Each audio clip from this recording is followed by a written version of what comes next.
Welcome to the Gray Path Podcast. As always, I'm your host, Tony B.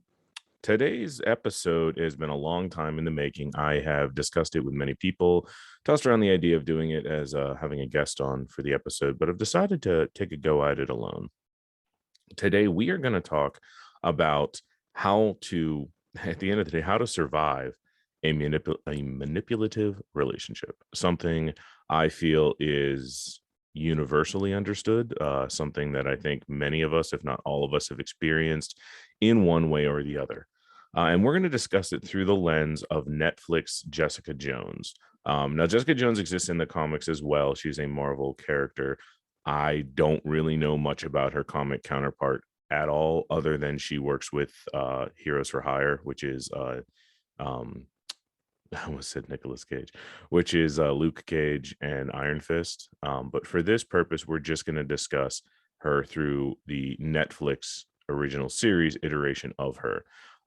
Specifically, we're going to concentrate on season 1 only.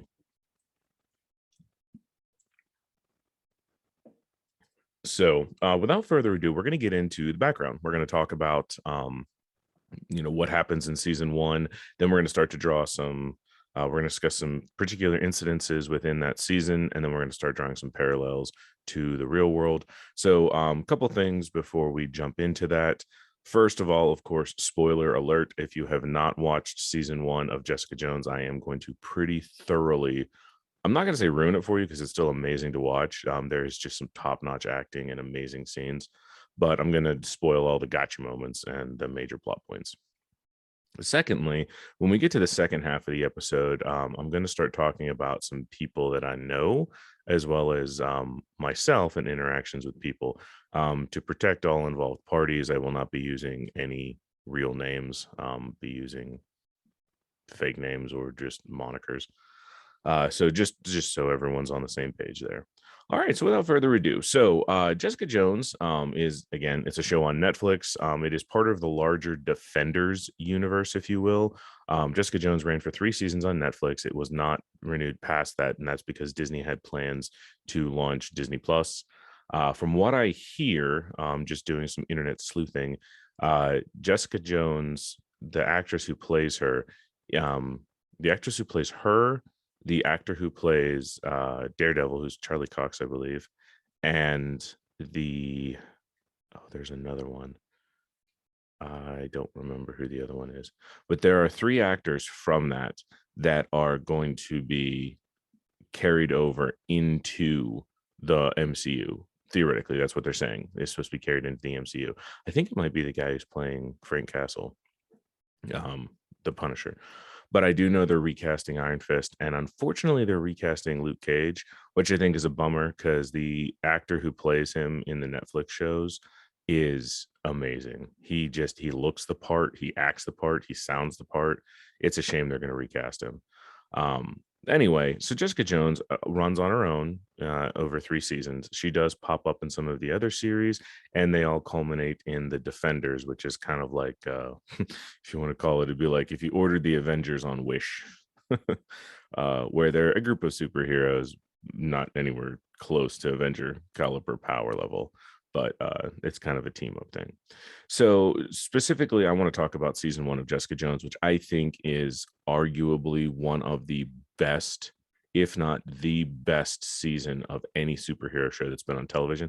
I think this season can rival Heroes season 1. For any of you who are hardcore geeks out there, Heroes, there's a show called Heroes, and season 1 of Heroes was amazing. It was almost flawless. I think Jessica Jones season 1 rivals, if not surpasses it. So in season 1, we meet up with Jessica Jones, and she's a super powered, drunk, hot mess of a individual who is running a PI firm called Alias Investigations. Now, Jessica Jones, the full extent of her powers, as far as I'm aware, in season 1, basically she's strong. She's very strong. How strong? I'm not sure. She says at one point she's able to stop a slow moving car. You see her bend various objects, and apparently she can jump high enough, because they alluded this, and then there's one scene in the season 1 that kind of shows it. They allude that she's able to jump so high and so far that it's as if she was flying. I believe in the comic book she actually could fly, and I don't know because to be honest, I'm like part way through season 2. I haven't made it to season 2 or season 3 of the show. So I don't know if she eventually gains flight in the show, but I can tell you in season 1, basically she's strong. But she is a broken person. When we meet up with Jessica Jones at the beginning of the season, she's just broken. She is drinking. I mean, it's one of those where you watch it and you're like, okay, apparently one of her superpowers is like an incredibly powerful liver because she's drinking just like fifths of whiskey and bourbon, just like repeatedly. And I'm thinking to myself, like, superpower to not like, oh, makes me want to vomit just watching her do that because it's like I'm not a huge fan of the taste of alcohol to begin with, but just watching someone slam that back and just chug bottles of it, you're just like, they just got to feel disgusting. But that's how she pretty well is portrayed. She's a very good private investigator. She's a very good PI, but she's also crass. She swears a lot. She's rude. She doesn't like people. She's got the worst customer service in the world. And she's, most importantly, she's haunted. And what she's haunted by is why we're talking about her today. She's haunted by memories of a, I don't want to call him X because definitely not an appropriate description, but she's haunted by a person by the name of Kilgrave, who is played by David, I believe it's pronounced David Tennant. And I gotta say, arguably the best villain on television. Like, he fucking nails this performance. He nails it. He fucking hits it out of the park. He is flawless in his portrayal of Kilgrave. So Kilgrave in the comics is known as the Purple Man, but they call him Kilgrave in the show probably because I imagine Netflix executives were like, "Why do we want to have a villain called the Purple Man?" But in the comics, he's known as the Purple Man. In the show, he's known as Kilgrave, and Kilgrave is a regular looking, middle aged Englishman. He's not super buff. He's not super skinny, super fat. He's basically average, maybe a little taller than average, maybe a little bit better good looking than average.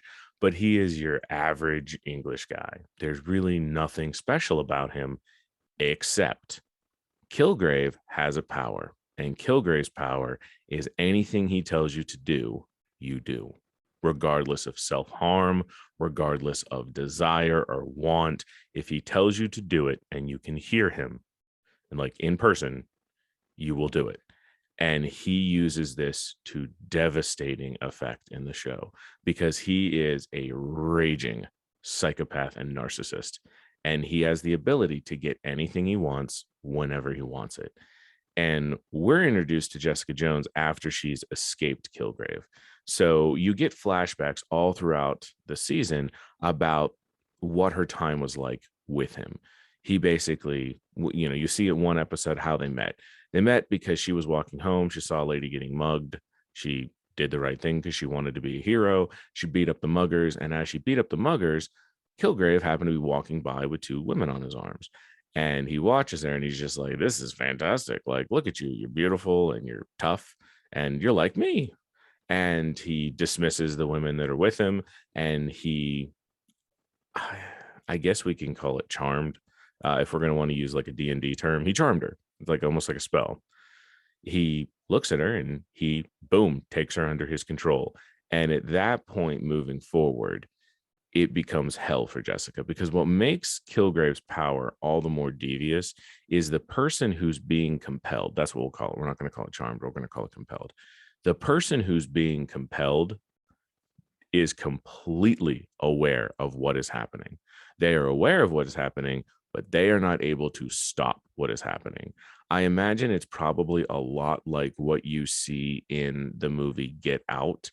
For anyone who has seen that, that is a modern day horror film, and it does a really good job of kind of shows what happens if like part of your conscious mind gets trapped further back, and it almost gets trapped in your subconscious. Like, you're aware of what your body's doing, but you can't stop it. You're aware of what you're seeing and saying, but you can't stop it. That's what it's like for those who are compelled by Kilgrave. They're fully aware of what they're doing. They're fully cognizant. They just have no control, and it's an overwhelming desire. They can't stop themselves. And I mean, of course, and then they can feel everything. So when they self-harm or they harm others, they feel it all. So Kilgrave meets her, takes her, compels her, and basically makes her his thing. And you get glimpses throughout the show of this some sort of traumatic event where Jessica managed to be free of him. And there's a scene where she and Kilgrave are walking side by side with a third African American woman. And Kilgrave says, okay, go ahead and take care of her. And Jessica Jones punches this African American woman hard enough, full power. So she kills her, punches her, kills her.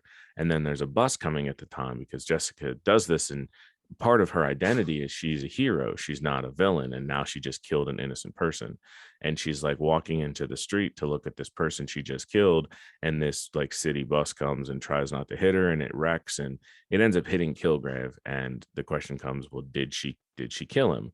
Because when we meet Jessica, she's broken, she's shattered, but she thinks Kilgrave is dead. Well, you find out throughout the episodes that not only is Kilgrave not dead, but he's alive, and he's been watching her and spying on her, and he wants her back. She's like the one thing he wants more than anything. So they eventually meet up again, and she's terrified of him because she doesn't want to fall back under that compulsion. She just doesn't. She's like, it's the worst thing in the world for her. At one point, she tells someone she's with, she's like, look, if I get compelled, shoot me in the head, kill me, because her death is preferable than controlled by Kilgrave. Well, as the season goes on, Kilgrave is trying to woo her. Like he goes and he tries to make these, I'm going to do air quotes here because it's makes me laugh even thinking about it. But in his mind, he does these grand gestures of love, which are anything but grand gestures of love, maybe to someone who's a psychopath. But he does these grand gestures trying to win her over. He's like, I refuse to compel you. I want you to come and be with me by choice, this, that, the other thing.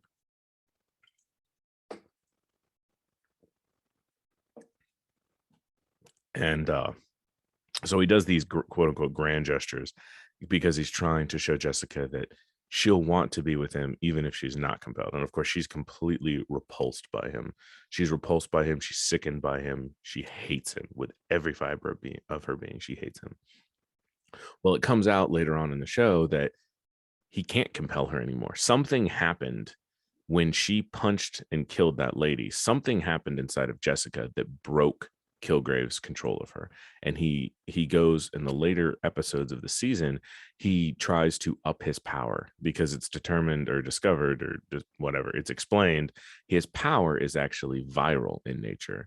He gained it because his parents were trying to cure him of something, and as such he basically infects all around him with a virus, and that's how he's able to compel people. So he spends a lot of the later episodes of season one trying to increase his power, increase his viral load, and increase the distance or the range of his power and the time of his power. Because when we first started out, Kilgrave's got basically like a 12-hour clock. You have to go 12 hours without hearing him before his compulsion is broken. Well, by the end of it, it's like 24 hours and a football field. Like it's and I mean, hell, he's able to compel people through just through talking through a PA system in a hospital.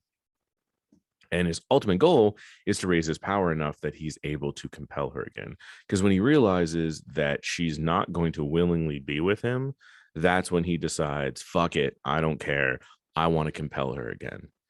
And long story short, it does not work. And at the end of season one, he is killed. Now, that's a really quick one over of everything that happens in season one. But now I want to get into the minutia of it and start talking about the individual pieces and how they relate to what we're talking about today. So one of the things that's discussed a lot in probably common day society, it was a term I was not familiar with until I had met one of my good friends about 2.25 years ago, give or take. I'm pretty bad with that kind of time, but when I first met my friend, she kept using a term called gaslighting. I had never fucking heard this term. I probably had her explain it to me 100 times, and every time it was like, I don't get it. not that I don't get what the term is. I don't understand why they're calling it gaslighting. I don't understand the creation of why those two words are used to describe this. However, after doing a little bit of research, I definitely understand the phenomenon.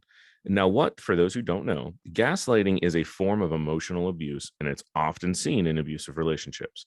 It is the act of manipulating a person by forcing them to question their thoughts, their memories, and the events occurring around them. At times, someone who's been gaslighted for a long period of time can basically start to question their own sanity. Now, this happens to Jessica Jones. So there's a wonderful scene about midway through season 1 where Jessica and Kilgrave are there, and he tells her, look, I know you will want to one day be with me even without being compelled because you've done it before. And she's like, the fuck are you talking about? Every second with you was hell.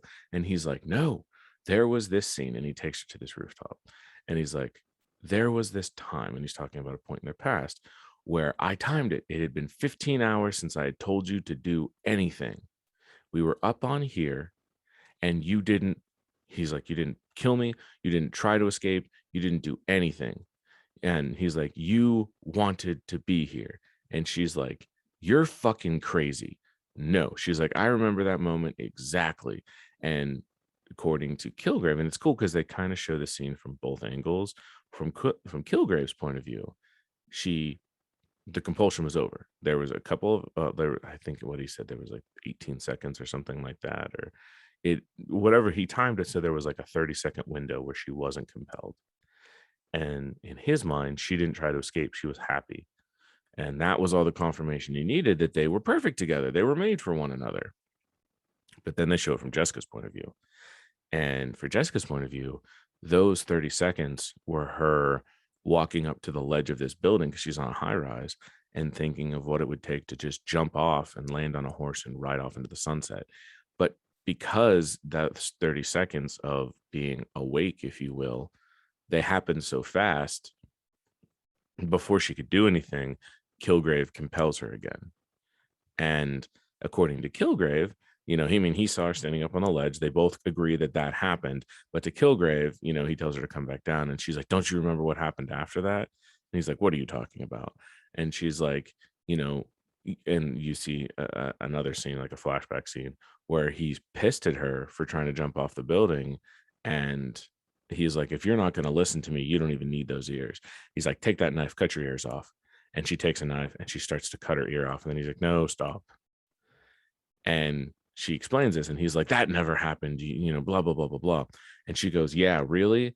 And she grabs her ear and pulls it down. And there's the scar of where the knife was. And it's that moment that's like, holy shit, like, he literally has a completely different view of reality, and she has a different view of reality. And in this case, there's evidence to show which view of it is right. But it's such a perfect example of gaslighting, because if she wouldn't have fought back, if she didn't have that scar on her ear, you could see it would be very easy for him to convince her that she was, that just happened in her brain. This didn't really happen. Another amazing example of gaslighting is, so throughout season 1, when because as far as I can tell, Kilgrave's really only in season 1 because he dies at the end. But throughout season 1, especially the earlier episodes, you find out that Kilgrave's been watching Jessica for years. He survived and he's watching her. And because of his power, he is got an amazing spy network, because he can compel people to spy on her and they don't know what's going on. And as she starts to realize she's being watched, because she comes upon a safe house or whatever that Kilgrave had, and she finds all these pictures of herself, and she's like, what the fuck? I mean, there are pictures of her from everywhere, on the street corner, in her apartment, everywhere. So she, being a private investigator, starts trying to run all these down, trying to figure out where the hell people were at, where they must have been sitting or standing in order to get these angles on her, because she's trying to figure out who's following her and who these spies are. But because of Kilgrave's power, they could be anywhere. So there's a scene where she's literally standing in public and the paranoia is overwhelming, because she doesn't, She doesn't know what's going on. She questions every person she meets. She questions every thought that she has. Are these people that I'm meeting legitimate? Are these connections real? What is going on? She finds out that this junkie who lives in her building, who everybody overlooks, is on, and this is one of the most powerful moments in the season. You find out the junkie, because you're kind of led to kind of think of him as, I don't know, sort of sympathetic, sort of a piece of shit. But then you find out he was actually a really good kid that Kilgrave compelled, got him addicted to heroin. Then he didn't need to compel him anymore. And then basically fed his addiction by getting him to spy on Jessica. So her whole world gets shocked or shattered, rocked, as she doesn't know what to do, what to think. Her sanity starts getting questioned because she drinks so much. She has a tenuous grasp on reality to begin with these days. But now that Kilgrave's back and all this shit's happening, it's legit. Like, it's such a wonderful example of it. Oh, and I see it was 18 seconds. I'm looking at my notes here. It was 18 seconds to go back to that scene where with the whole cutting of the ear. It was 18 seconds where she was not under his compulsion. Then in his mind was proof that she could be with him without compulsion. And in her mind was a failed window to escape. So in episode 8, we get a better understanding of who Kilgrave is, which is important because I think a lot of times when we talk about monsters, we talk about manipulation. I don't think a lot of us want to take a second and realize that even those who manipulate often were victims of manipulation or were mentally disturbed or had traumatized themselves, and their manipulation becomes a coping mechanism, if you will. Now, of course, there's things like, Kilgrave was a psychopath. He was a raging narcissist. But there was a point in time where he was none of those things. So episode 8 does a wonderful job of peeling the curtain back and giving us an idea of what he was and why he is the way he is. So one of the cool things they talk about in that episode is Kilgrave has an outburst on Jessica. And he's kind of like, poor Jessica. Oh, you're always playing the victim. He's like, why doesn't everyone ever stop to think about me? And she's like, the fuck are you talking about? Like, you control everyone around you. And he's like, do you have any idea what it's like? Do you have any idea what it's like to have to choose your words carefully? He's like, I once told a man to go fuck himself. Do you want to imagine how that turned out? And you start to realize, like, oh shit, yeah, Kilgrave's a fucking monster. He is. But he wasn't always a monster. Then they start digging into how he got his powers.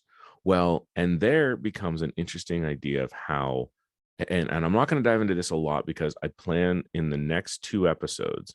The next 2 episodes are going to be episodes on victim blaming and episodes on how trauma shape our reality. So I don't want to dive too much into either of those topics because they're going to be their own separate show.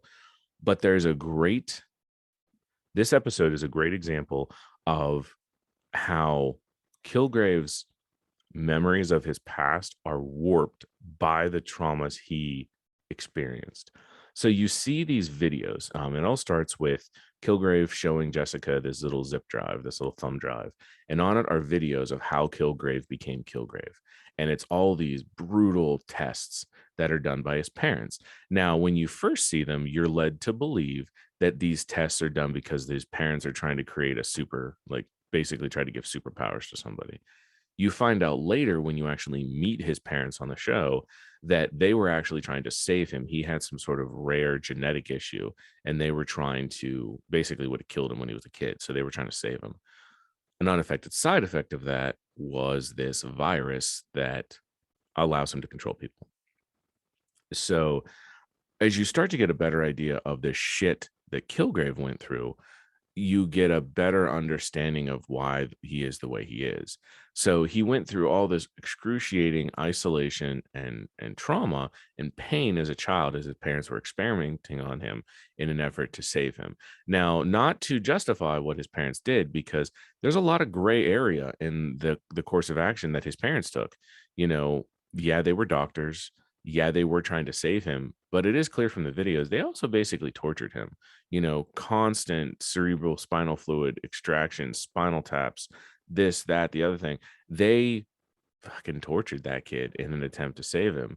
So when he realized he had the power that he had, you know, what's worse than someone having the power of compelling you to do anything they say? Well, when that power hits a prepubescent child, and that's what happened.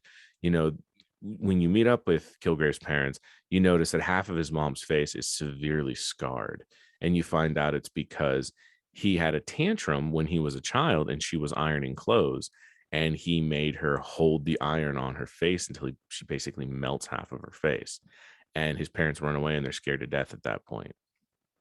So I guess what I want to draw from that is the understanding that, and I'm not trying, and let me preface this by saying I'm not trying to justify a manipulator's actions. What I'm trying to say is it's not a black and white situation. It's not a clear cut situation. A lot of times, someone who manipulates other people does so because they themselves were manipulated, and it's a vicious cycle. Now, some people can take that to a whole nother level. There are some people that are just cruel. But Kilgrave didn't always have to be the way that he was. He didn't have to be that way. There were a lot of factors that turned him into what he was. But then again, there were many, many times when he could have turned the page and he didn't. And one of the really good ways of showing that is they do show later on, and I don't believe it's the same episode, but they do show in an episode in season 1 where Jessica realizes that she could use Kilgrave to right the wrongs of the world. To explain this, they're sitting there, for lack of a better term, playing house. He buys her childhood home. It's actually kind of creepy. He buys her childhood home and basically recreates it to the letter using old diaries and photographs, like super creepy. Anyway, she comes to him because she wants to kill him. Her plan is to kill him. And so she comes to him, and he got contingencies in place. He's not going to compel her, but he compels other people around him. And he's like, he's trying to get her to open up and to be friendly towards him. And she's basically just like, go fuck yourself, Kilgrave. So she's finally like, you know what? I do want to do something. Cause he's like, well, what do you want to do? Cause she won't dress up for him. She won't do this. Everything he, has fixed for her, she complains about. And she's like, you know what? Get your coat. Let's go. Cause right before this scene, she looked at a television and she sees there's a hostage standoff. So what she does is she basically uses Kilgrave to diffuse the hostage situation, but also as a means to show him that he doesn't have to use his power in an evil way. And it's interesting because so when they arrive at the scene, obviously there's cops everywhere, there's a big standoff, there's guys shouting out the windows. She goes off to the side and she has Kilgrave basically compel all the guard or cops to get the hell out of his way and let them into the house. When he gets in the house, the guy's in there, and it's like a distraught guy, clearly going through a mental health episode. And he's got like his wife and his kids there, and he's got a shotgun on him. And he hurries up and he aims it at Kilgrave, and Kilgrave's like, "Put that down," or "Drop the weapon," or something like that. I forget what he says. He's like, "Put the weapon." It basically gets him to stop aiming the gun at him. And then he tells the mom and the kids, "Get out." And as the mom and the kids are leaving, the mom gives him a genuine thank you, like a "you saved my life." And we'll revisit that here in a second. Then he looks at the guy and he's like, "Put the shotgun in your mouth, pull the trigger." And Jessica's like, "Oh my God, no, no, no, no, no." So then he's like, "All right, hold, don't do that." And she's like, "Have him turn himself over to the police." And and Kilgrave is like, "Well, what is that going to prove?" He's like, basically, he's going to fall into the taxpayer's teat. He's never going to be a contributing member to society. He's better off just blowing his head off. And she's like, "No, there's other ways. Jesus Christ, you don't have to have him blow his head off." So he's like, "Fine, drop the weapon, turn yourself into the police." And then they go back to the house and they're talking about what happened. And Kilgrave is at first, he's like kind of jacked up. He's like, "Woo." He's like, "That's amazing. Like, I saved a life." And he's like, "And that woman, she was genuinely appreciative." He's like, "That's amazing." So Jessica then goes and meets with her friend Trish, who is throughout the whole season. And Trish is kind of like Jess's moral compass, if you will. So she goes to Trish and she's like, "Look, I have a question. Like, what would Trish do?" And she out maps it. She's like, "Look, you could give up your freedom, but in doing so, you could harness a power that could legitimately change the world. And what she's doing is she's trying to ask Trish, what would Trish do? Because Jessica's got a door that's opened here. Kilgrave is open to doing good things for Jessica if it means she'll stay with him. And Jessica feels stuck, drawn. She feels torn because part of her wants to kill Kilgrave for everything that he's done to her. Part of her wants to utilize his ability, because the ability to have anybody do whatever you want literally could change the world. It could fucking destroy the world, but it could legitimately change the world. And her friend Trish is like, look, I would actually strongly consider doing it. And Jessica's like, fuck. So it goes back to the house and you see them sitting there for dinner. And there's a lot of tension there, only because you find out, like, either earlier that episode or the episode before, that two people in the house, they're both like, look, one's the maid and one's the chef, are being compelled by Kilgrave as basically contingencies. If Jessica Jones hurts him, they will kill themselves. So she comes back to the house and she comes back with Chinese food. And she's like, you like Indian food, you'll like Chinese food. And they're eating, and she's like, I forget what the name of the chef and the maid are, but she calls them in, and Kilgrave's like, do they have to eat with us? She's like, yes, they do. So he's like, okay, whatever. So she portions the food out, and the maid and the chef, they start eating, and then Kilgrave is there and he's looking at it, and she looks at him and he looks at her, and she's like, Jesus Christ, I didn't drug your food. And she eats a bite. She's like, look, I didn't drug your food. She's like, besides, you can't ingest. There's an anesthetic she had been trying to get a hold of. It was one of the few things that could knock him out and make his power not work. So she's like, look, I didn't drug you. She eats some of the food. And right after she eats a bite, he eats it, and he's like, it wasn't bad. And they start talking, and then all of a sudden, the maid and the chef just kind of keel over, and you're left to believe, like, shit, what the hell just happened? And then you find out she did drug the food. So as Kilgrave is like reeling about what the hell just happened, she comes up with a rag, shoves it in his mouth, and injects the anesthetic into his neck and knocks him out. And thus closes that chapter where she could have used Kilgrave for the better good. And that's not something we're going to get in here, but that's a conversation in of itself. Did she make the right choice? I don't know. I mean, you guys as listeners, think about it. I mean, really think about it. Is the ability to harness someone who could be a force for good? I mean, if it meant giving up your life and making yourself miserable, but you could harness a power capable of legitimately changing the world for the better, at what point does your obligation step in? At what point do you become responsible to do the right thing? We're not going to get into that. That's not what this episode's about, but just think about it. It's some really good things.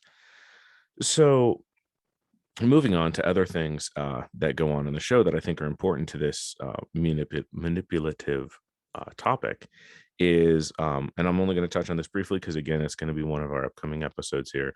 I want to talk about victim shaming. I want to talk about what happened to Jessica and how she blames herself, and so she has a romantic involvement with Luke Cage in this season. And you find out throughout the season that the woman she punched and killed at Kilgrave's, I don't even want to necessarily say Kilgrave's command, but the woman she punched and killed was Luke Cage's wife. And what's interesting about that is one of the reasons she drinks herself into a stupor is because she hates herself for what she did. She killed this innocent woman. But there's something to be said there, and I don't want to get into this too deep because this is. I wanted to do a whole episode on this through the lens of Bucky Barnes from Bucky Barnes, the Winter Soldier. But here's the facts as we know them. We know that Jessica was being compelled by Kilgrave. Kilgrave told her, take care of her. Didn't say kill her, didn't say execute her, didn't say punch her, said take care of her. In fact, at one point, Kilgrave even says to Jessica, and this kind of comes to gaslighting and victim shaming at the same time, is he comes up and he goes, I'm not responsible. And Kilgrave's big thing is, I've never killed anybody. He says this all the time. I've never killed anybody. And of course, Jessica's like, fuck you. You may not have killed everybody, but you've told people to kill themselves, to kill other people, to terrible, horrific things. And he's like, I've never killed anybody. And she goes, you made me kill that woman. And he goes, no, Jessica, what did I tell you? I said, take care of her. And of course, then Jessica's sitting there like questioning herself. But in reality, that's victim shaming. I mean, okay, so victim shaming is also known as victim blaming.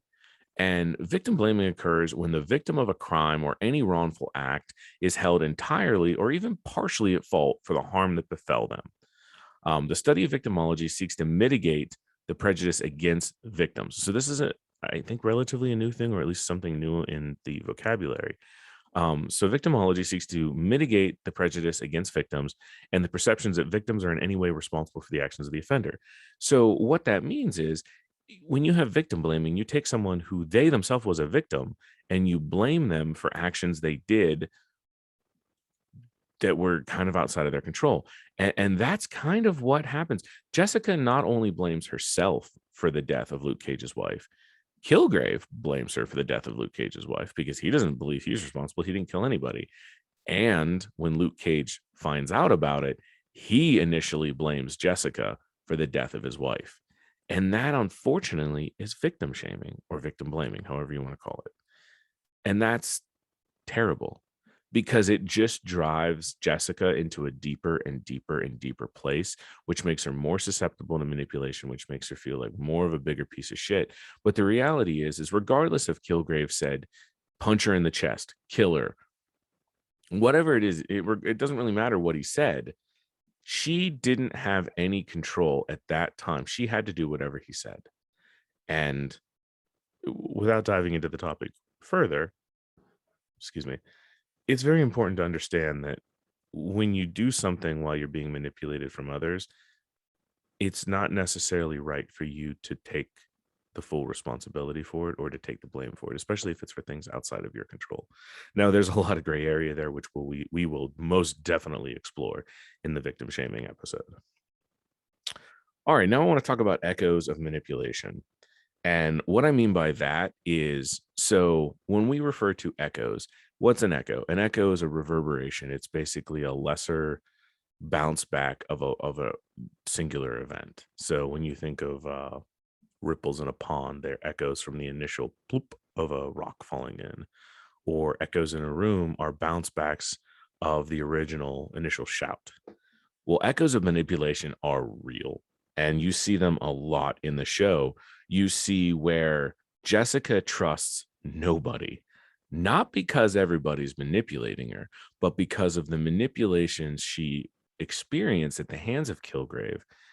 Those manipulations have echoed across her world, if you will, into every person she talks to, thing she sees, an idea she hears. And these echoes of manipulation cause erratic emotions. And they also, in a lot of ways, make her easier to manipulate. So Kilgrave doesn't compel her in the entire season one, outside of the flashbacks, because he can't compel her, but he still manipulates her through these echoes of the initial manipulation because she's so haunted by the events and the things that she experienced when she was being compelled. He was able to use this erratic self-doubt behavior and use it to manipulate her further. I mean, he plays such a beautiful in a terrible way, but still beautiful, a beautiful way he manipulates her. The whole first episode starts off with her coming to the aid of this young innocent girl who she realizes by listening to the story, like, holy shit, this girl experienced Kilgrave. That's how she first realizes Kilgrave's still alive. So she decides, she like calls upon this lawyer she knows. She's like, she's going to rescue this innocent girl, this girl who had her world destroyed by Kilgrave. So she goes down there and she, basically rescues this girl. And what's even more horrific is she tracks down this girl's parents, because this girl's like a teenager, tracks down her parents, gets her parents to come and take her home. And she's like feeling accomplished. Like she feels great because she managed to save someone from Kilgrave. So in a way, she kind of feels like it kind of gives her like, I couldn't save myself, but I saved somebody else. And then as the episode is winding down, the parents are taking her home, and Jessica's like, oh, that's incredible. But then as the elevator doors are closing, the girl shoots her this evil fucking look, whips a gun out, and fucking executes her own parents right there. And you find out those were instructions from Kilgrave all along. He wanted to, I don't even want to call it, he wanted to break Jessica even more. He wanted to show her that there's nothing safe. And this poor girl who loves her parents and had already experienced all this horror at Kilgrave's hands, well, now she executes her fucking parents, and now she's on trial for murder. And that kind of sets the stage for the whole first season. The whole first half is trying to get this girl off of this murder rap. So it's crazy, the echoes that these manipulations have, because sometimes it doesn't even take repeated manipulation. Sometimes if you get manipulated once really bad, that can reverberate, that can echo through your whole life, that can echo through future relationships and future interactions with people. It's terrifying. Like it's terrifying. So now we're going to talk a little more on the bright side before we get into some real world applicable stuff here. We're going to talk about what happens when the manipulations stop working. So again, like I said, there comes a part in the show where Kilgrave is escaping from this room. And as he's escaping, Jessica runs after him and grabs his arm, and he looks at and he goes, "Jessica, let go of my arm." And she waits to let go of his arm, and she realizes she doesn't have to. And he realizes it, and she realizes it. And at the end of that episode, because that's pretty much like the last 5 minutes of the episode, at the end of the episode, Kilgrave gets away, but Jessica's got a big smile on her face because she finally realizes, holy shit, he has no power over me. And I think that's a turning point in Jessica's healing, when she realizes that she's the only one, for whatever reason, she's the only one he cannot compel. And she starts to feel that she gets her power back. And it's it's interesting as a viewer. It's an amazing feeling because you're like, yeah, the heroine's finally not living in fear anymore. But it's also like she starts to reprioritize. She takes a new burden on her when she realizes that, she felt like Kilgrave was her responsibility before, but it was more like it was her responsibility because she wanted revenge. But now when she realizes she's the only one he can't compel, and with her super strength, she's basically the only way to kill him. Then she takes on the burden of knowing, even though she's not a killer, she's going to have to kill him because she's the only one who can. Next, sorry, I know I'm just kind of going through bullet points here, but these are all things because I was taking notes as I watched the whole season. I want to talk about how manipulators can use the people around you and turn them against you. Now, this is highlighted in the show by a scene later on. It's in the later half of the season where Kilgrave's powers are getting more powerful, and Jessica thinks, okay, Kilgrave, he's got that 12-hour time we talked about a little bit earlier. He had a 12-hour time limit. As long as you weren't compelled by him within 12 hours, the effect wore off. So Luke Cage is compelled by Kilgrave earlier in the show, and there's a big fight, and she fucking shoots Luke Cage in underside of his jaw with a shotgun. Now, anyone who doesn't know anything about Luke Cage, he's also known as Power Man. Luke Cage has almost unbreakable skin. He's a very tough dude. So she doesn't blow his head off because of his unbreakable skin, but she almost kills him because the shock basically pushed his brain around and made his brain swell, which is the only reason, it almost killed him. But anyway, after the 12 hours elapse, and he doesn't die, she's like, okay, you've been away from Kilgrave this long, you should be okay, good to go. So she takes him with her to track down a lead, and she follows the lead, she does all that, and then as she sees Kilgrave and she's like, all right, I got him, and she goes down to confront him. Then she realizes, oh shit, because Luke Cage comes out of nowhere and fucking boom, because he's got super strength too, hits her and she goes flying. And that's when Kilgrave goes, oh, by the way, it's now 18 hours and however long distance is.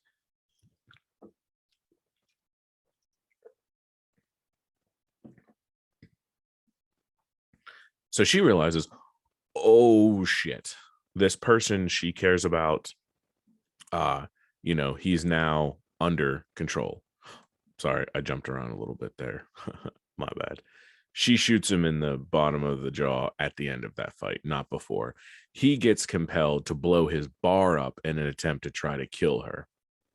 Then she takes him, gets him, because he fulfills what Kilgrave told him to do, which was wait for her to show up and then blow his bar up. Because at the time, Jessica thinks that Kilgrave didn't know that Luke's, got that unbreakable or impenetrable skin. So that's why she takes him with it. It was after the end of this fight where it's revealed that he's still being compelled that she shoots him and takes him out of the picture temporarily. But that brings up a great point, which is manipulators have a tendency to turn the other people in their targets or their victims' world against them by using knowledge that they gain by manipulating the individual. Now, we're going to talk about this a lot more here in a few minutes as we get into the more personal side. We start talking about real world applicability to these lessons and these things that we're talking about. But remember the Luke Cage versus Jessica Jones moment, because we're going to revisit this in a little bit. Finally, to kind of culminate with the season, right in the very end, so during the season finale, Kilgrave's power is immense. He's able to turn hundreds of people and compel hundreds of people at a time. He's able to compel people through walls. He is incredibly powerful, and the question still remains, with his incredible power, is he able to manipulate her? So there's this big showdown at these docks where he is trying to escape. And there's a whole group of people. There's probably like a dozen people between her and Kilgrave. And she advances, and he basically gets the people in the crowd to start killing each other. And he's like, you can stop these people from killing each other, or you can stop me. And at first she tries to stop the people from killing each other, but then she realizes Kilgrave is going to get away, and she's like, forget this, I'm going after him. And she runs after him, and he summons like all of his power. And you could tell this is a nod. This particular next part is a nod to his comic book name, which is the Purple Man, because he, like, I guess you can say, he draws his power, and then he yells, Jessica, stop. But as he does, you almost see like this, you see his skin start to turn purple, because you see like these like purple, his veins get all purpley. And I think it's supposed to be a sign of whatever biological enhancements he's been given. And she stops. And at first he's like, oh, ha, ha, ha, I'm not going to fall for this. This is bullshit. You're clearly faking this. It didn't work. And she, again, just continues to stand there. And her quote unquote sister, it's like a adoptive sister. Jessica was adopted. So her friend Trish, who she calls her sister, we mentioned Trish earlier in the episode. Trish is there, and Kilgrave compels Trish to come over and is like, you know what, maybe I chose the wrong sister, and like licks the side of Trish's face and makes it clear he's taking Trish with him. And Jessica's just sitting there like stuck in place. And he makes Trish kiss him. And the whole time Jessica's sitting there just crying. Like she can't move because he told her to stop. And she can't move. And he takes her and starts to get on the yacht. And that's when he realizes, holy shit, it worked. And like, you could see like this relief wash over Kilgrave. He's like, it worked. I actually can compel you. So he walks up again. He's like, give me a smile. And Jessica gives him a big smile. And he's like, oh, this is amazing. He's like, I know it's not going to happen soon, but I swear there'll come a time where I won't need to compel you. You'll want to be with me, this, that, and the other thing. And then he looks at her and he goes, tell me you love me. And earlier in that episode, Jessica goes to confront Kilgrave, and she's sitting in the car with Trish. And Trish says, we need to have a signal, a sign, something, so I know whether or not you've been compelled. And Jessica goes, well, why don't I say something I'll never say? Or that's what Trish goes. She goes, say something you would never say, like falafel or, blimpkin or whatever. And Jessica's like, or I could say I love you. And she gets out of the vehicle. And Trish is like, yeah, that would do too. And it's supposed to be one, like a sad laugh. Like, she obviously loves Trish, but she never says it because in a way, Jessica's kind of a piece of shit because she's a big alcoholic and stuff. But it also plays in because At the very, very end, Kilgrave's there and he's like, tell me you love me. And Jessica's looking at him with that big smile on her face because he told her to smile. And she kind of tilts her head a bit and looks past him to where Trish is standing and locks eyes with Trish and goes, I love you. Boom. She grabs Kilgrave by the fucking jaw and snaps his neck right there, kills him. And that was her way of breaking free. At that point, he's dead. There's no question. There's no qualm. He's dead. Everyone starts to come to once he's dead because his influence is worn off. And she is, I guess the end of the episode is basically just her trying to realize, what is life after Kilgrave? What is life after all this manipulation? So there's a thorough recounting, if you will, of the first season of Jessica Jones, and it's going to play into the things I want to talk about. Now, like I said at the beginning of the episode, caution, we're going to talk about real people here, but we're not going to use real names. I'm going to talk about somebody I know, and we're just going to refer to this individual as Jane Doe, and we're going to refer to her tormentor, if you will, as the Purple Man. So just keep that in mind moving forward. So this individual I know, I've known for a very, very, very, very long time. And this is an individual who has experienced terrible manipulation unfortunately, from the moment they were born until even present day. And as such, the Purple Man and the tormentors who provide this manipulation have really warped their view of the world. And it's like a blanket of trauma that's carried around. So I'm going to give you some background, if you will, on Jane Doe and the Purple Man to kind of explain the parallels between this individual's life and Jessica Jones, season 1. So Jane Doe met the Purple Man when they were relatively young, especially when she was relatively young. She met the Purple Man, and immediately the courtship was sudden and intense, as many things are. I don't think anyone can judge anything. I mean, I know especially as a teenager, I was incredibly impulsive. But they met, their courtship was intense and sudden, and the infatuation was, I'm not going to say instantaneous, but it was very quick. But as the relationship evolved over the years, the manipulations and the traumas got worse by a magnitude. Drugs became involved for the Purple Man. Purple Man had anger and violent issues and drug problems and fucking sex addiction and all kinds of stuff. And as such, Jane Doe was strung along for years. 4 years. And every time she would think she was out, the Purple Man would show back up and reel her back in. And it was like this, I want to use an analogy of the wave pool. So anyone who's ever been in a wave pools are so much fun. So much fun. And Jane, okay, so we're going to build on this analogy. I just kind of stumbled upon it. So we're going to talk about Jane Doe and the Purple Man's relationship as a wave pool. At first, it was exciting. It was bobbing around with the waves and feeling the rush of the energy and the thrill as they dip down and they come back up and they dip down and they come back up. And anyone who's been in a wave pool knows what you do as the waves come is you jump and you ride the waves and you jump and you ride the waves and you jump and you ride the waves. But anyone who's ever been in one, what happens when you miss time a jump? If you miss time a jump once and you don't crest high enough to keep your head above water, that wave hits you, bam, in the face, disorienting. You're like, oh shit, motherfucker. So what do? You jump again, bam, in the face, disoriented. And next thing you know, you don't have a choice anymore. Every time you jump, because you misjudged once, every time you jump, the waves keep hitting you and you can't breathe and you begin to suffocate and you begin to drown. And then at that point, you basically have two choices. If you continue to fight, you die. But if you go limp, the waves will carry you out to the shallow end and you can survive. That was the relationship with Jane Doe and the Purple Man. As the relationship began, it was fun, but then the missteps happened. The the manipulations began to occur. The Purple Man was a cheater and a liar and verbally abusive.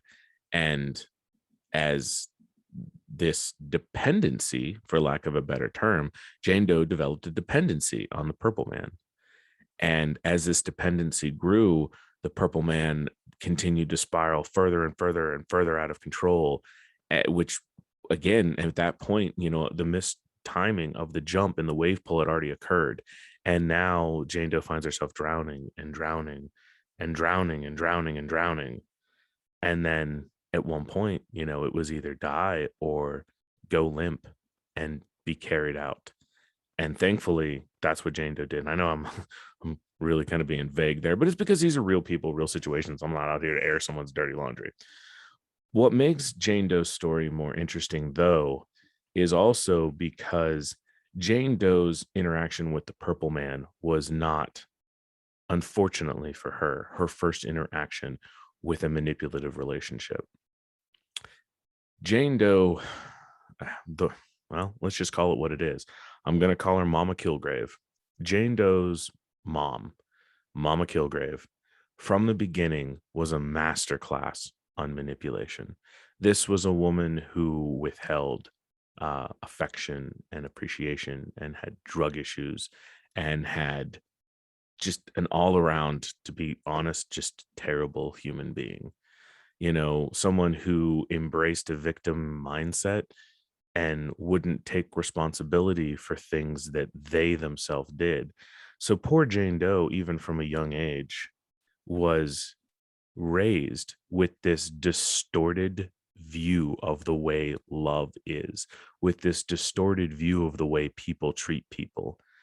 And it carried in. And then when Jane Doe went from Mama Kilgrave to meeting the Purple Man, it was, decades of this individual's existence, decades of this person's life that was met where they were gaslighted and made to question everything.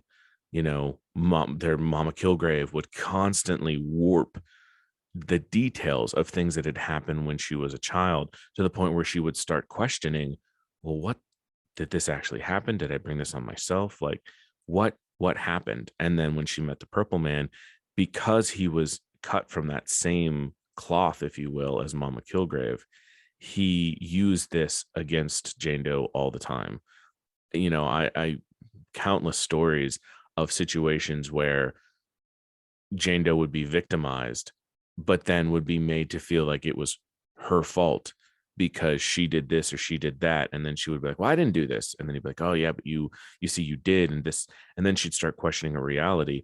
And what ends up happening, and again, we're not going to dive too much into this particular topic because I'm going to talk about it a lot in the Wanda Vision episode about how our trauma shape our realities. But what ends up happening is now Jane Doe walks through life with a filter, and I'll simply call it the Purple Man filter and the Mama Kilgrave filter. And now this individual walks through life questioning everything, just like Jessica Jones was standing in the street paranoid because she didn't know who was an agent of Kilgrave and who wasn't.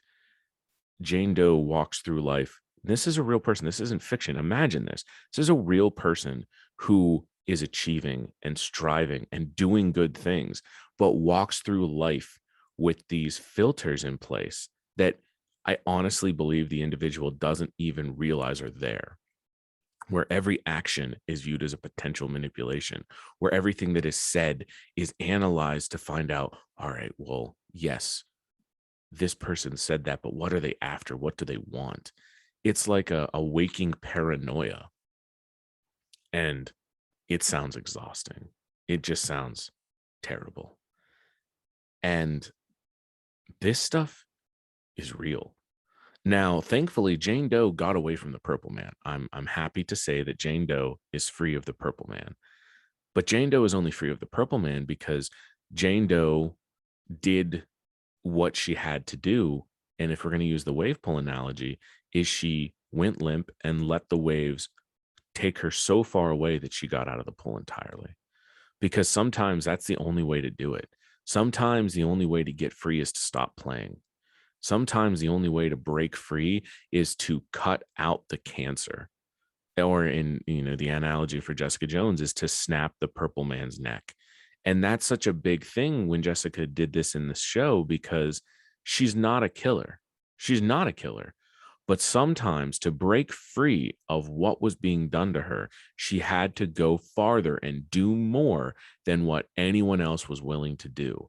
And that's what Jane Doe did. She pulled herself together and she left. And she's better for it. She really is. It's challenging. Now I know I kind of briefly, again, I don't want to air anyone's dirty laundry. So I'm going to talk about myself now, though, because I'll air all my dirty laundry. I don't give a shit. I don't know. The only person who can yell at me for airing my dirty laundry is me. So I want to talk about a couple of things, and we're going to get real here. I know this is a longer episode, but I also think it's a very important episode. We're going to get real here. I'm going to talk about a time where I myself was manipulated. And I'm also going to talk about times where I have manipulated, because I'm not a fucking saint. I'm not here doing this show and I'm not like, oh, we're going to talk about all this stuff and bad people do this. Truth of the matter is everybody manipulates. Everybody is manipulated and everybody gets manipulated. Manipulation in and of itself does not necessarily need to be a bad thing. And what I mean by that is there are bad manipulations. There are people who manipulate to rape people. There are people who manipulate to take advantage of people and steal things from them, to get into their confidence and hurt them. And then there's manipulations we all do. Parents manipulate our kids all the time. Now, there's bad manipulations like the stuff that Mama Kilgrave did to Jane Doe. Those are bad manipulations.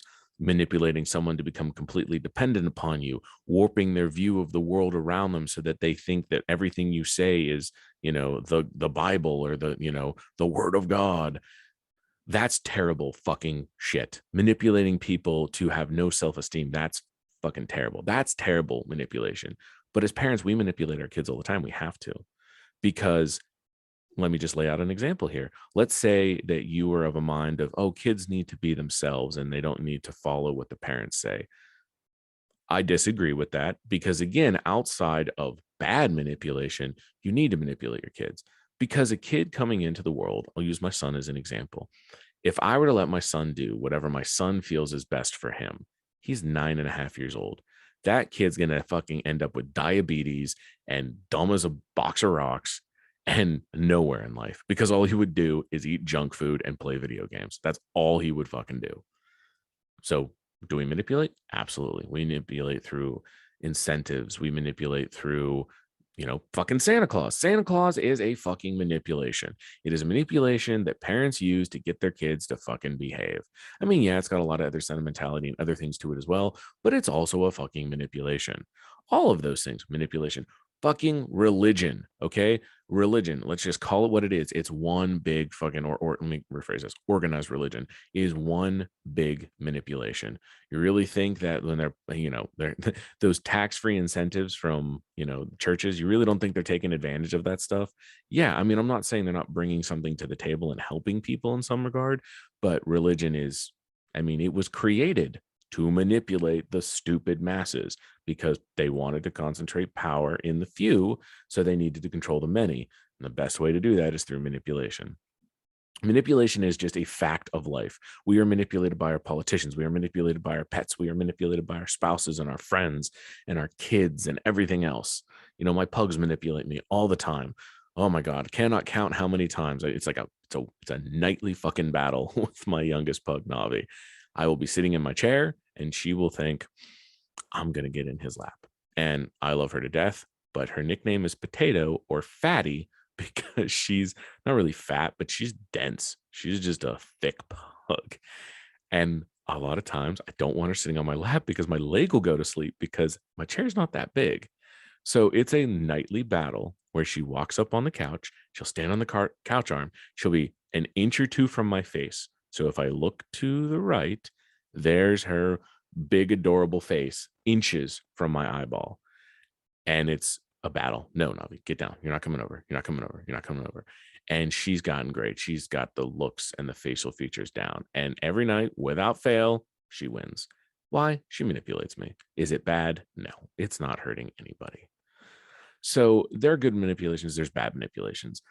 I'm gonna talk about, when I was younger, young Tony, not young Tony, not like 8, 9-year-old Tony. I'm gonna talk about late teens, early 20s Tony, which was when I was probably in one of the worst stages of my maturity. So I've always been, well, okay, let me rephrase it. I've not always been a charismatic guy. I started getting my charisma around the age of 16. Thankfully, I didn't have a whole lot going for me before then, but I started to get my charisma then. And I have a weird sense about me. We talked about a little bit about it in the 2-part special on the Force.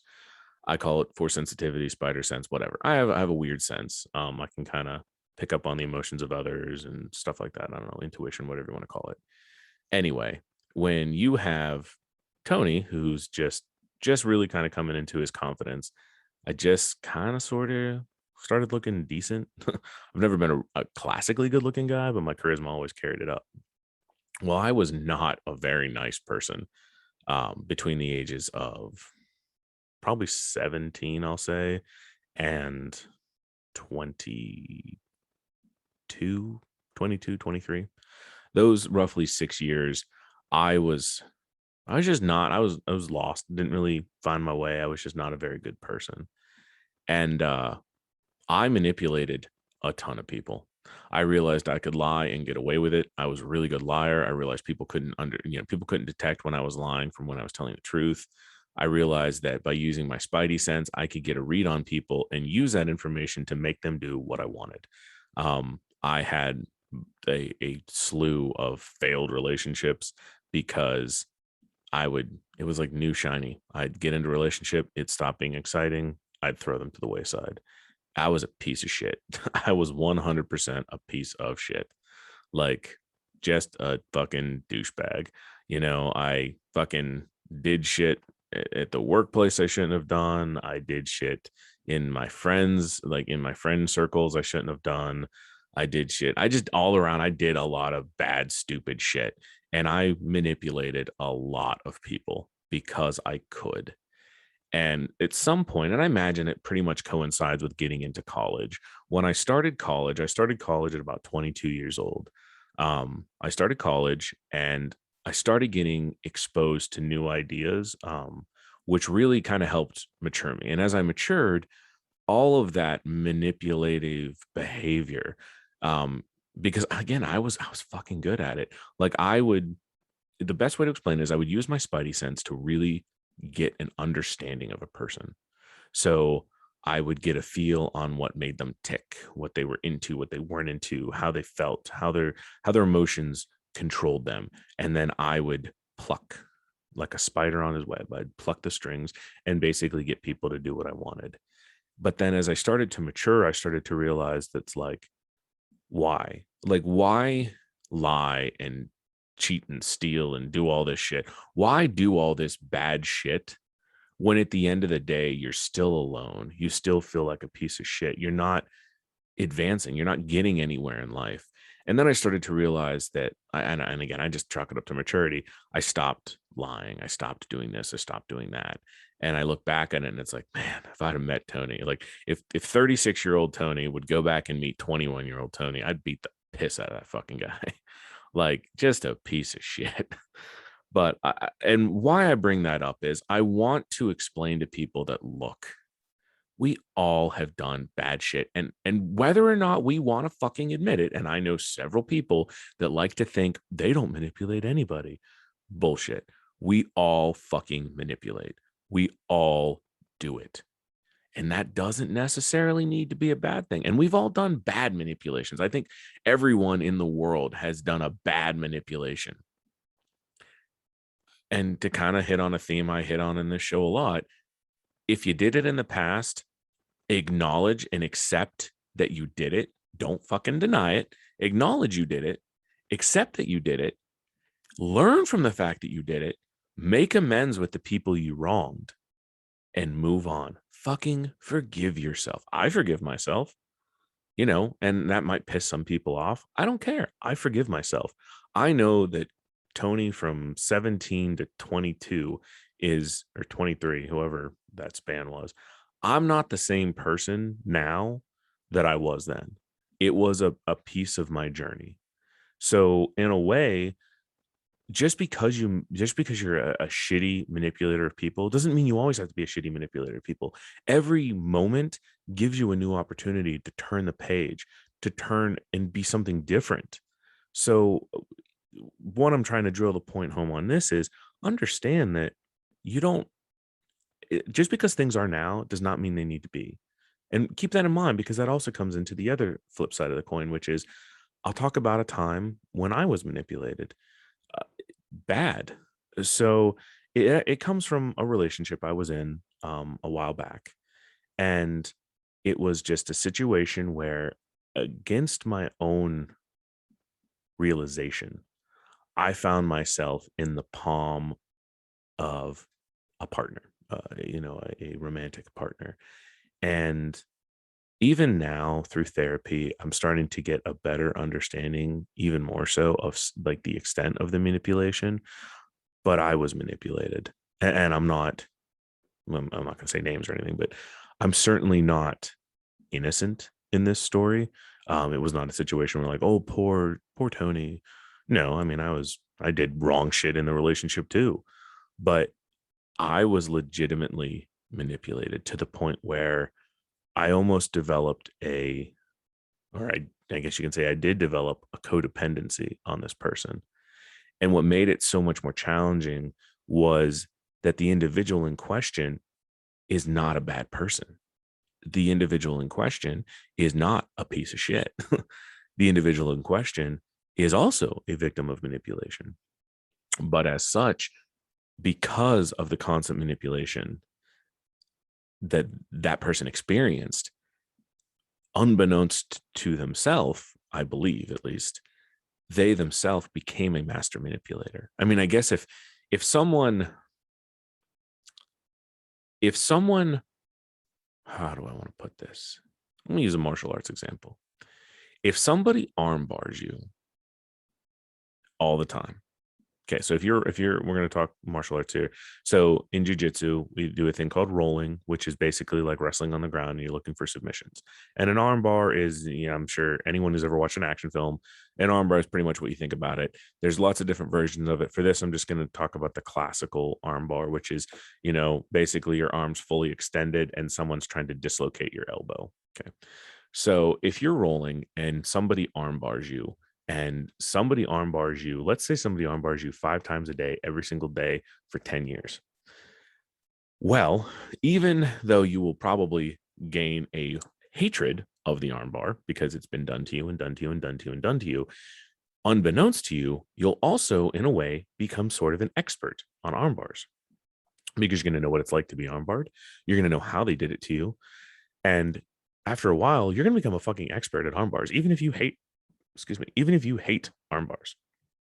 Well, that's basically what happened is I ended up in a relationship with a person who had been manipulated for most of their life and had been used and, just mistreated. And as such, that person became an expert in manipulation and an expert in applying manipulation.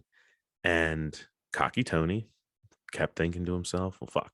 I mean, I view myself as a headstrong, incredibly strong, will-powered, focused individual. And as such, I was blind to the fact that I could be manipulated. And I was repeatedly. Repeatedly. I mean, there were times where I would think that I could be free. And then they would flex their power. And just like that. And I swear to God, the best way to explain it is it's like I kind of felt like under Kilgrave's compulsion. There was the part of my brain that was like, don't give in to this person. But then I would watch myself give into the person. And it's a surreal feeling. It's a complete surreal feeling. What made it more powerful and more palpable, more terrible, I don't know what word you want to use. What made it more challenging was this individual, while aware of their propensity for propensity for flexing power. The person has a very adverse reaction to the term manipulation. So, in a way, they become blind to their actions. They don't necessarily realize that they are doing the very thing that was done to them. And because this individual is a good person to begin with, it's what complicates it and adds so much more layers of complexity, basically, to it. Is now you have someone who despises manipulation, but is an expert at manipulation. But because they despise manipulation, they're blind to the fact that they manipulate to get what they want. So it creates this incredibly difficult cycle. And in my experience, it started a very vicious cycle. It started a cycle where the manipulations would happen, things would cease, the manipulator would re-enter my life. I don't want to say the word cave, but I would respond to the manipulation. I would return to the situation because I'm an optimist at heart. I would return to the situation. But then deep down inside, if it didn't work out, then I would be left with these feelings of hopelessness, worthlessness. And again, this weird codependency that had created. Because again, to reiterate, this person's not a bad person by any means.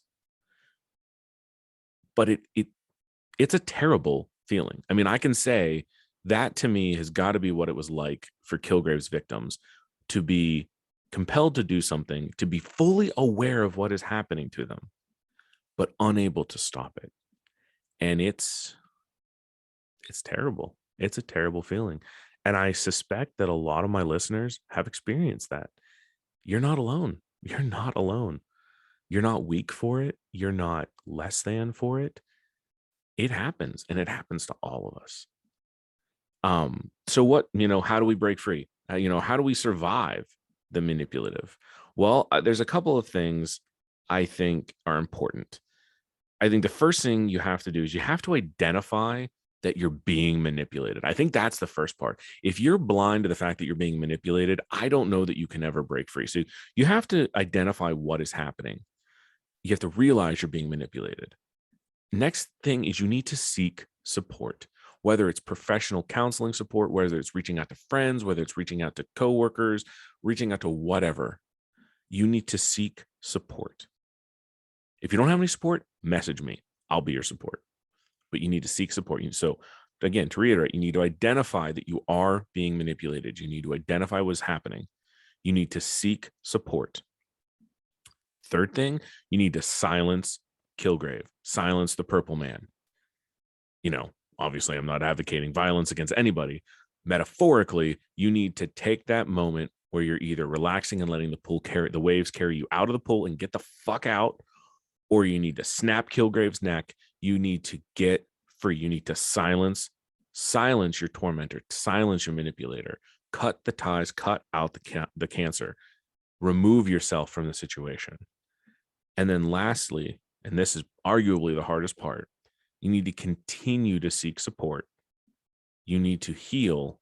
And most importantly, you need to forgive yourself.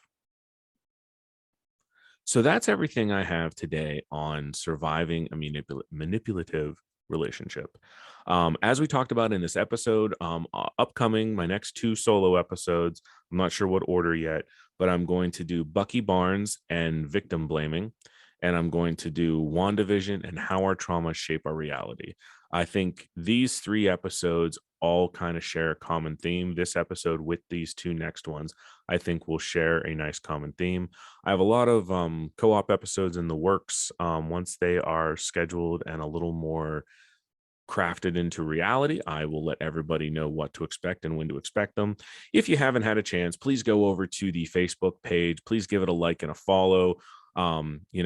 If you are listening on Spotify or iTunes, please give me a 5-star review if you're enjoying the show. It really does help people find the show. If you're over on Facebook, please leave a review if you can. I don't have any reviews on there. I don't know if anybody does that anymore, but please leave a review, just so I can start to get some more exposure on the page. We're gaining traction. When I did Sci-Fi Valley Con 2 weeks ago, I think we were at 200 downloads, which was pretty monumental. As of just a little bit ago, we're up to 360. So we're really starting to gain some traction. I mean, you figure this is what I think episode 24. 10 new people come on board and they listen from beginning to end. That's 240 downloads, and that really starts getting us out there. So I hope you're all enjoying the show. I really enjoy doing this. I really hope that I'm helping. I really hope that the message is resonating.